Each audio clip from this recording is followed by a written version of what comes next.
কাটতে কাটতে রে ফজরের সময় হয়ে যাবে রে ভাই মুসলমানেরা। আল্লাহর ফেরেশতারা তারা চলে যাবে চৌথা আসমানে। ওই জায়গায় থেকে জিবরিল নিয়ে যাবে আরো দূরে। ও প্যারে মুসলমান, ওই হাজিরি খাতাটা আল্লাহ তাবারক তাআলা দরবারে পেশ করা হবে। কোন সুবহানাল্লাহ। ও প্যারে মুসলমান, ওই ফেরেশতারা জামাতে জিবরিলকে জিগায়, জিবরিল আমরা আজকে সারা রাত জেগে যেগুলো আমরা নোট করে নিলাম, যেগুলো আমরা হাজিরি বহির মধ্যে নোট বহি লিখে লাগলাম, এই ব্যক্তিগুলোর মতলব কি হবে, তাদের উদ্দেশ্য কি হবে, তাদের বিচার কি হবে, যারা ভালো করছে তাদের বিচার কি হবে, যারা খারাপ করছে তাদের বিচার কি হবে। হযরত জিবরিল বলছে, ফেরেশতারা শুনো শুনো, আল্লাহ তাবারক তাআলা কি করবে।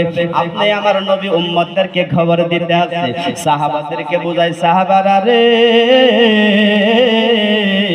আল্লাহ তাবারক তাআলা দরবারে যখন সেই রেজিস্টার ডায়েরি বুকটা হাজির করা হবে, আল্লাহ তাবারক তাআলা ওই ফেরেশতাদেরকে বলবে, ও আমার ফেরেশতারা বলো বলো, তোমরা সারা রাত ডিউটি করলা, আমার বান্দাকে কোন অবস্থায় দেখে আসছো? আচ্ছা কোন যদি আল্লাহকে আমাদেরকে দেখে না দেখতেছেন আল্লাহ, আমরা কি করতে আছি?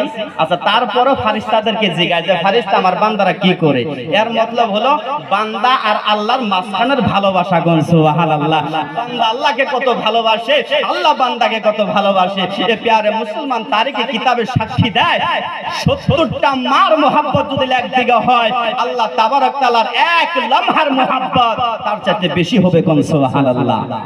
তো প্যারে মুসলমান, ফেরেশতারা জিগায় আল্লাহর কাছে, ও আল্লাহ কি বললেন? আল্লাহ বলবে, ফেরেশতারা রে বলো আমার বান্দাদেরকে রাতে তোমরা কোন অবস্থায় দেখে আসছো, আমার বান্দারা কি করতে আছে?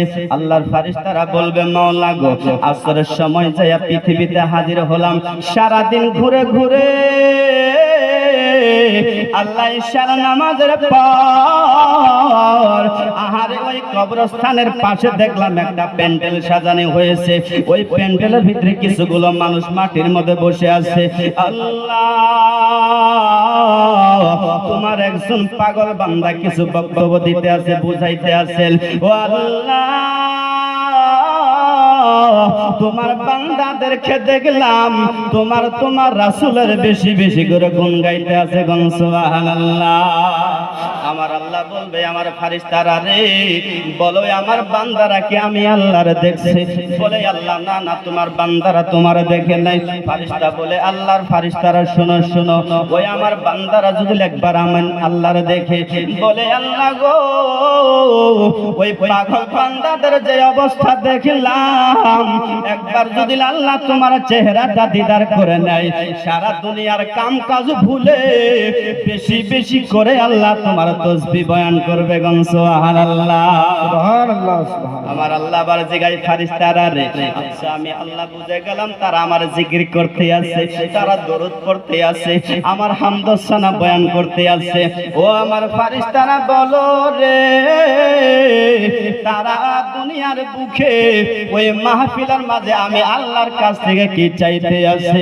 ফেরেশতারা বলে, আল্লাহ যখন মাহফিল শেষ হবে, শেষ হবার অবস্থায় দেখলাম আল্লাহ তোমার বান্দারা দুটি হাত তোমার দরবারে উঠাইছে, আল্লাহ তোমার কাছে চাইতে আছে।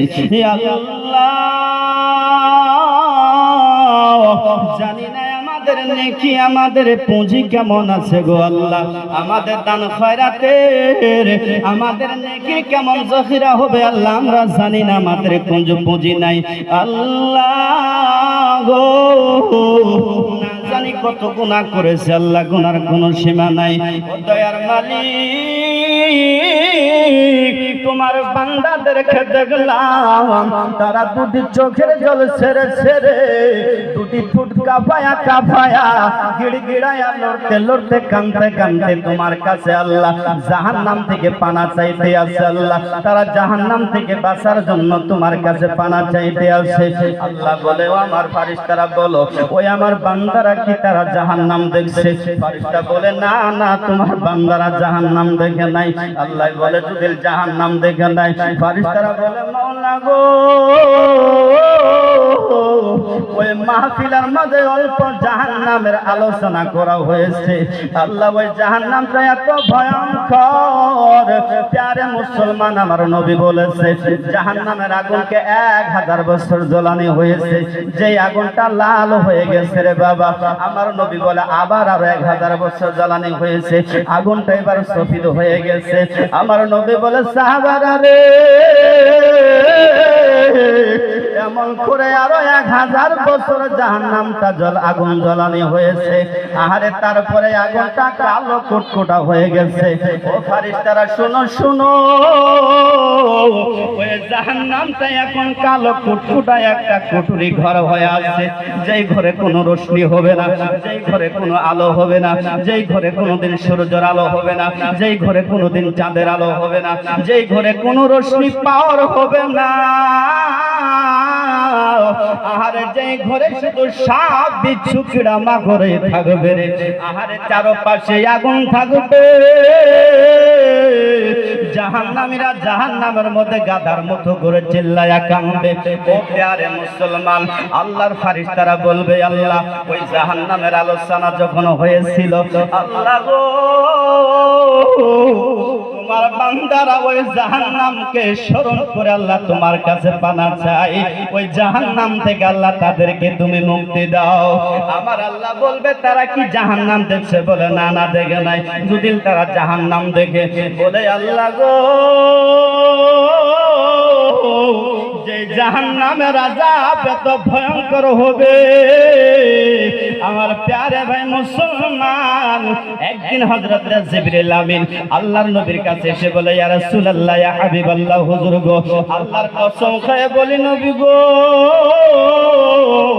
জাহান্নামটা যদি সুয়ের মাথা দিয়া টেরা ছিদ্র করা যায়, ওই ছিদ্র দিয়া যে বদবু আসবে, গন্ধ আসবে, ওই গন্ধ গরম যদি দুনিয়ার বুকে আসে, সমস্ত জিন্দা ব্যক্তিগুলো মরে ছারখার হয়ে যাবে।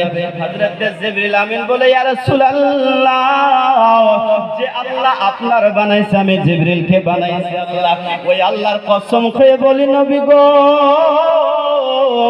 জাহান্নামের ভিতরে যে আযাবকারী ফেরেশতাগুলো থাকবে আল্লাহ, ওই ফেরেশতা যদি একটা দুনিয়ার বুকে আসে, তার ভয়ঙ্কর সুরত দেখে দুনিয়ার সমস্ত মানুষ মরে যাবে।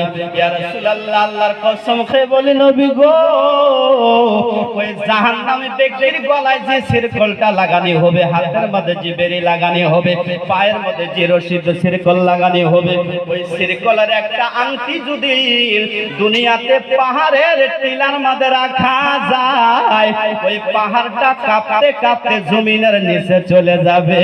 ইয়া রাসূলুল্লাহ, জাহান্নামটা এত ভয়ঙ্কর হবে।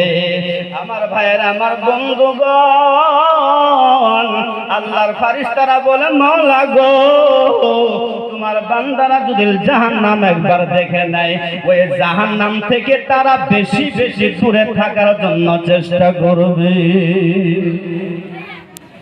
আমার ভাইয়েরা, আমার বন্ধু